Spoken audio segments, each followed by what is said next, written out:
Coming up, what an excellent day for really big rats.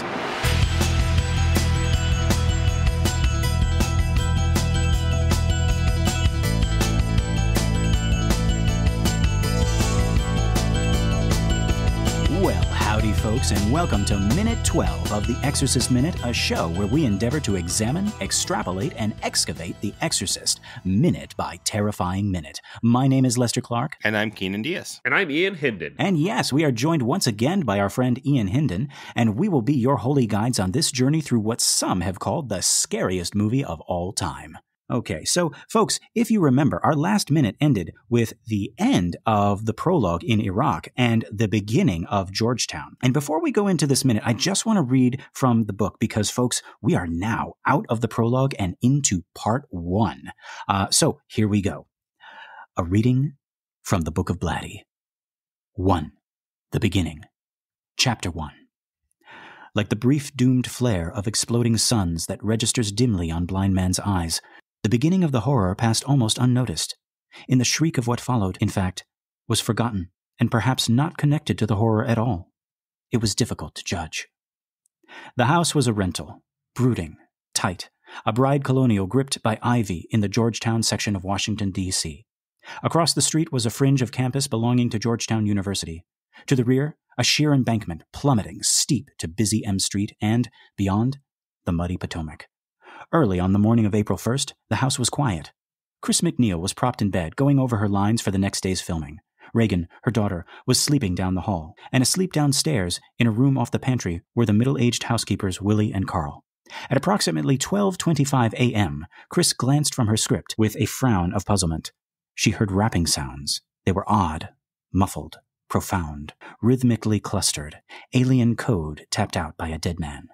Funny. She listened for a moment, then dismissed it. But as the rappings persisted, she could not concentrate. She slapped down the script on the bed. Jesus, that bugs me. She got up to investigate. And that brings us right into this minute, which begins with Chris getting up out of bed to investigate that noise. And ends with her closing the window of her daughter's bedroom, which is strangely cold. All right. So Chris gets up out of bed and walks into the foreground of the scene to grab her robe, which was not hanging up. You don't see where she gets it from, maybe a couch or draped over a little chair. She slips it on and then goes out into the hall. And now, I really like the attention to detail here. You see that her robe is half on as the shot changes from inside the room to outside, and she's coming through the door, and she's still getting her right arm into that sleeve. The second shot picks up exactly where the first left off. But, Keenan, these two shots wouldn't be from the same setup, would they? I was looking at the angles, and I suppose you wouldn't be able to see the first camera from where the second one is, or vice versa. But I still feel like these would have to be separate shots, just because of the lights and everything else. Yeah, so it would be really rare back then to be shooting with two cameras as simultaneously. It's still pretty rare. They'll do it for like action scenes. And then increasingly, they'll use multi-cameras at the exact same time for comedies that like Judd Apatow started doing with the 40-Year-Old Virgin, specifically because they were ripping off Steve Carell's chest hair, and they wanted to capture it. They could only do it once. And then he really started liking doing that for comedies. But usually, no, we're just filming with one camera at a time. So this kind of, so you're talking about like, she's putting on this robe, which we think of as kind of a chaotic movement, but she's doing it the exact same in both shots. Yes. Oh, that's sort of a precept of what we call the continuity style of editing, or the continuity style of filmmaking, that we would cut on matching action. That sort of hides the cut for us. And then, Ellen Burstyn is a trained actor. She comes from theater primarily. So even more than a film actor, a theater actor is trained to do the exact same thing, the exact same way every time in terms of their blocking, even though, of course, their performance is going to be different every single time. They're trying out different things. They're thinking about different things. But in terms of like where their body is, or where their feet are, or how they're messing with the prop, a lot of actors are trained to do it the exact same way every single take. So is this in a real house, or is this on a set? Oh, I'm really glad you asked that, right? Because the house outside is a real house. I'd love to know if Blatty was writing about this particular house and whether they got that or not. But the interior of this townhouse is entirely on a set in New York City, so not even in Washington, D.C.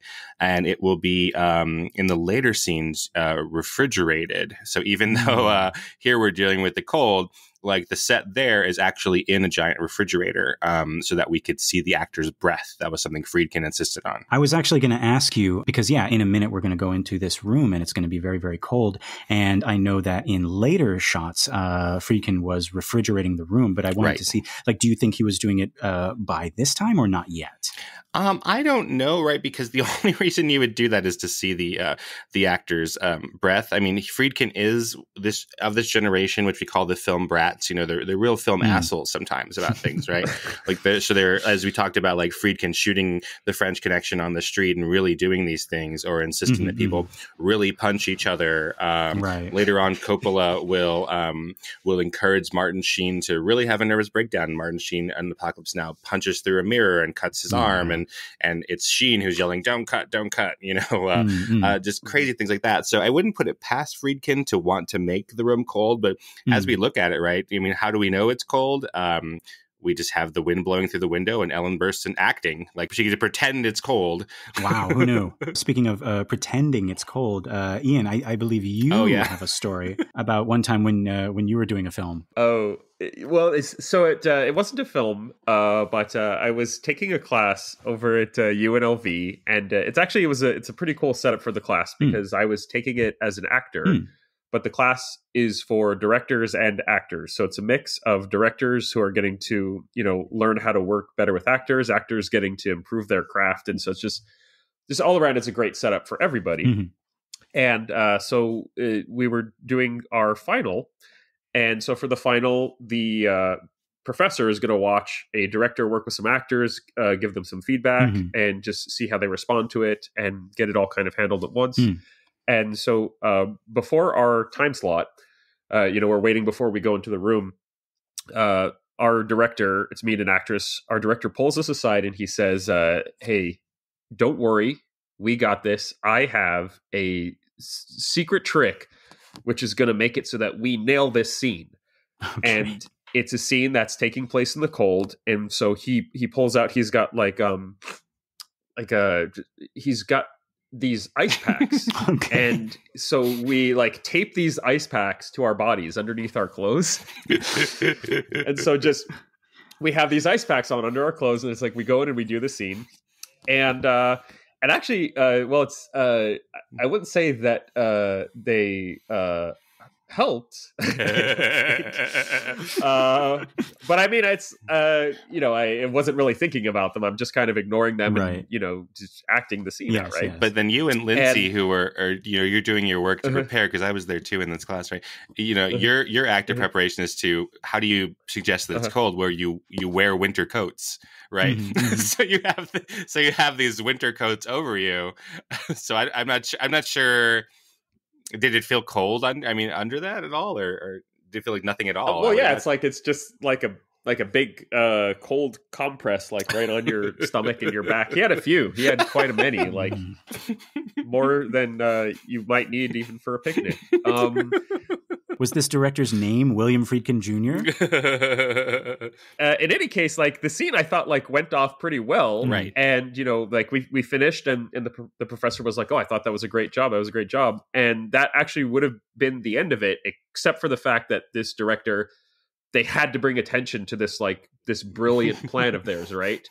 So as we're walking out of the room, he goes, "All right, remove the ice packs." And then we're like, okay, so we lift our sweaters and we start taking these ice packs off our bodies. And it's funny because I recall then the professor going, whoa, whoa, whoa. And then what probably would have been a passing grade all of a sudden turned into a lecture about the proper way to treat your actors and actresses, right? To trust them with things. Yeah. Right. And so a mutual friend of ours, when I told him this story, he had said, has that director ever heard of a little thing called acting? Yeah, I wouldn't put it past Friedkin's generation or anyone from Friedkin's generation to insist that no, the actors really need this or they can't do it. And there's been that kind of philosophy in major directors throughout the years. I'm thinking of in the 1920s, Erich von Stroheim, who was the great German director, but you might know from his part as Max in Sunset Boulevard as an actor, the butler. Like he had these big epic biblical epics, biblical stories, and he would insist that the extras in the background would not only drink wine, like real wine, but also drink the best wine.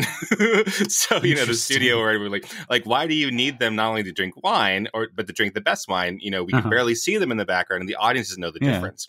And he's like, well, the actors will know the difference. They can experience the difference of really good wine. Well, you know what? If given the choice between working with a director who made me drink wine on set or one who taped ice packs to my body, I don't know. Well, I need to step in and be a little wet blanket as a film teacher of young people. Like, do not give your actors real wine. Don't get them drunk. There's handbooks of how actors can play drunk. It's I've never had a drink, and I had a whole feature film where I played a character who got smashed, and people said they couldn't tell the difference. So you could do that. You could do it. Yes. Be safe. Respect your actors, respect their craft, respect what they can do for you. And that's why you hire them. That's why you hire them, right?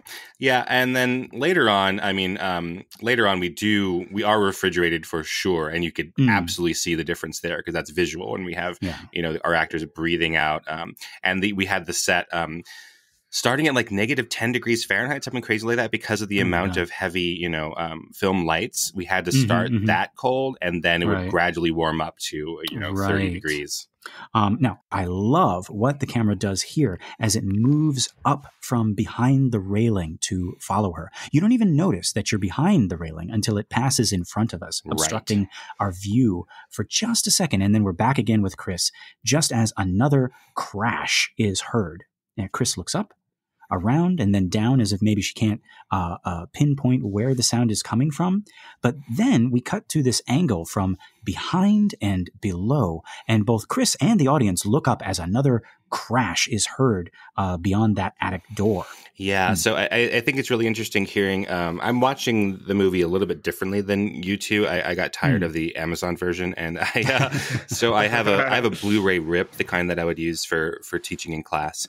And this is the version you've never seen. So I'm not sure if this is just the 2000 remix of it, but it's in surround and a really advanced surround. So these noises everywhere, they're coming from to the left and to the right, but it feels like it's even coming from above or below you. So this is a really, really sophisticated, cool surround mix here that you're not getting in the Amazon version, right? No, I'm just getting like the regular old stereo, which it still works, right? That's still interesting, right? But it makes it feel like it's all around you, which really helps with when Chris is why is she looking down? Where is it coming from? And then it's coming from the attic, it would seem to imply, but it sounds like it's coming from everywhere. Right. Now, guys, these are rather loud sounds. The book describes them as like rappings, tapping, scratching. In the movie, it sounds like a crash. It sounds like someone is like throwing something against the wall. Or I would think like if I'm a single mother or a divorced mother, right? Like my child has fallen down in the other room. Right. Now, and to that point, Chris seems puzzled but not alarmed, right? And that just kind of like, I don't know how that sat with me. And I don't know if anybody has an explanation for that. Well, I think it's actually really interesting that her reaction doesn't match our reaction, because you're right. It's loud. It's unsettling. We're concerned. And yes, she's interested, puzzled. In the book, right, as you were reading, she's like annoyed more. She's like, I can't She's a little bit annoyed. Yeah. And it's actually supposed to be coming from Reagan's room. And it's a really, really creepy scene where like it gets louder and louder and faster and faster. And then she opens the door and it stops. Yeah. And in the screenplay, it's similar. It's not this attic thing. It's coming from Reagan's bedroom. So we miss this moment where we're looking up at that. Right. And then we, because Blatty is writing the book and then adapting his own book to the screenplay, he's able just to use some of the really cool prose that he has in the book. And so like, I loved when you were reading, it says, the sounds sound like alien code tapped out by a dead man. And he just uses that in the screenplay. Yeah, but there is this sort of disconnect that I like, actually. I don't know about Ian or anybody else. Like, I like that we could be like, wow, I would be really concerned about that noise and you're not. And it feels like, like the dramatic irony that's going on, right? Of like Chris, you're in danger here, right? Like, the ghost line, like Molly, you in danger, girl. Like this is a really, really big thing because we know that there's this demon on the other side of the world, and he has this 14-inch plaster of Paris penis, and he's coming to get you, right?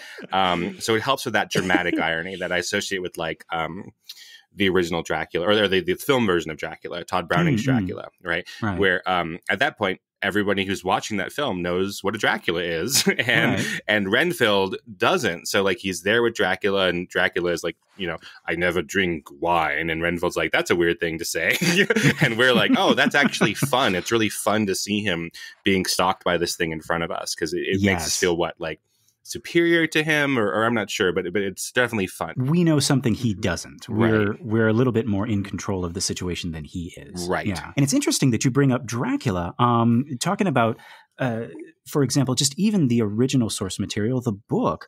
There are some lines in the opening to that, like when you get into Jonathan Harker's journal, that are, now that you read them, they're downright funny. There's a scene where Jonathan Harker is in the coach, in the carriage, and he's surrounded by the locals, and they're all whispering around him.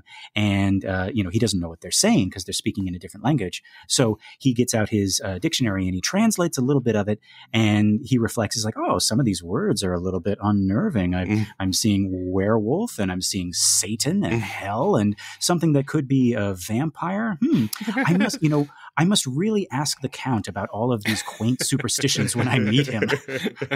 And, as a modern reader, we read that and we're like, oh, yeah, the Count's going to tell you all about that stuff. Right. But it's funny because, like, I imagine the first readers of Bram Stoker's Dracula, the book Bram Stoker's Dracula, they may not have known as much about vampires as we do. Obviously, they didn't know as much about Dracula as we knew. Dracula is synonymous with vampire, so much so that Bram Stoker actually, his the name for this character at first, Bram Stoker was deciding to call him Count Vampire, which is literally just Count Vampire. He's a Count Vampire. Yes, hello, I am Count Vampire, right? Because the vampire was such an obscure, like out of the way, just like lesser known thing. It wasn't in the zeitgeist. It wasn't in popular culture. So you could get away with kind of like hiding it in plain sight. It's like, yes, my name is Count Vampire. Right. But if you had submitted a book that you had written to the publisher, and like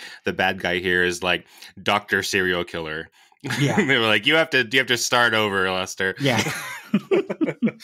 Yeah, and I just recently read Robert Louis Stevenson's The Strange Case of Dr. Jekyll and Mr. Hyde, and it's really interesting. Like, it's a good book, but it's a mystery. It's a mystery novel.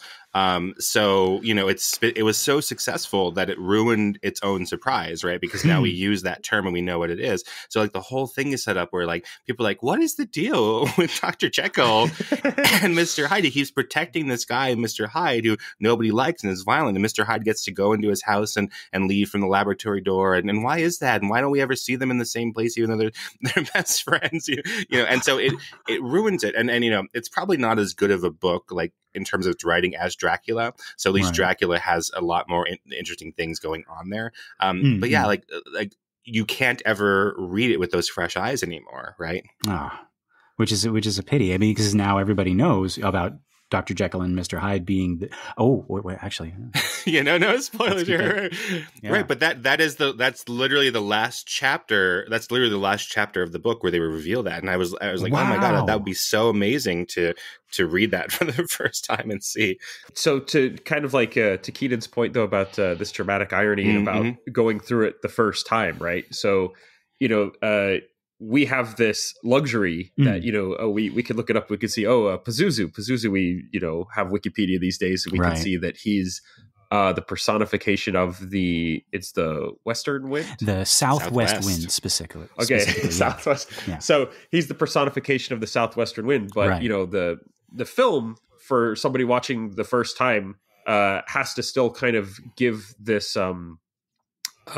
give these context clues so that folks watching understand what's going on. And so, so much of the scenes previous to this one in the desert, there's just that, that constant wind that you're hearing, and then we get to Georgetown, and it's kind of gone, and then here we are. There's this. It might seem like an innocuous thing, like, oh, it's a window to to Chris. It's an innocuous thing, right? Mm-hmm.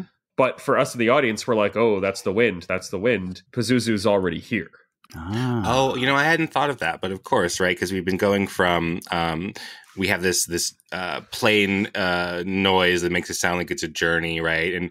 And I guess we were thinking of that being Father Marin now going to Georgetown or something, or even just emotionally we are going to Georgetown. But yeah, Pazuzu flew in through the window. Who left this window open? I love that. So for whatever reason, Chris. She seems puzzled but not alarmed, like we were saying. So she turns and, to your guys' point, she turns and opens the door to her daughter's bedroom. She peers in, and we have a brief shot of her daughter Reagan asleep in bed. Now we're going to get to Reagan. We're going to get to the actress in upcoming minutes. But for now, we only see her very, very briefly. And then the camera moves to the open window, curtains fluttering in a strong breeze that we can now hear, right? And this wind is so important that it is given a sound. We acknowledge it both visually and auditorially. And I'm not sure how much we're supposed to notice this on the first viewing, but it is very prominent that Reagan is, we're being told that she's in a very cold room, but she has the covers off. Yes. The covers are completely off, and she's laying in bed without the covers. And yeah, we might not catch that at first because we see Reagan first and the covers are off, and then we see the window open, and then Chris moves to close it, and from the way that she holds herself, we can tell that this room is very, very cold, right? Is it from the open window? It must be, right? So even as she moves to close it, another crash is heard from the attic. Something is not right in this house. Yeah, and again, a change from the screenplay, that the noise in the screenplay and the book is coming from Reagan's room, and now in the movie it's coming from the attic. Right. Now, she reaches the window and she closes it, clutching herself in the cold of the room, and that is where we must stop for now. Gentlemen, is there anything else that we can think of for this minute? I do want to point out again, because I really love this disconnect that you pointed out. So a lot of the times that we get to talk, I mean, you're bringing up things that make me reevaluate how the movie is working. And yeah, this idea that the noises that Chris is listening to or reacting to don't match our understanding of them. Because then again, of course, those noises are not the ones that Ellen Burstyn would be responding to on set. They wouldn't be playing sound effects on set or having somebody off stage, like rattling something. It'd be normally that she's being cued by either Friedkin or the assistant director and saying, now there's a noise from off screen, or Ellen, they just say Ellen, and then Ellen responds to the screen.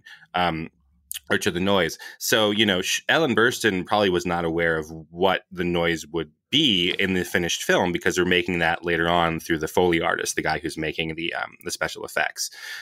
So yeah, the guy who's making the special effects, the Foley artist, is actually looking at the cut of the picture, the cut of the video, the visual information, and then making sounds to respond to that rather than the other way around. So they've made a conscious choice, to not have something that looks minor or looks just annoying. They made something that sounds really terrifying that she's just not quite noticing. My God, I feel so silly. I didn't even realize. You're absolutely right. Like, she wouldn't be reacting to that exact sound because there would be no sound on the day. There would be no sound, right? All right. And yeah, I think that's it, folks. Oh, Ian, did you have anything? No, I think we covered it all. Okay, I think we did. This was a good minute, guys.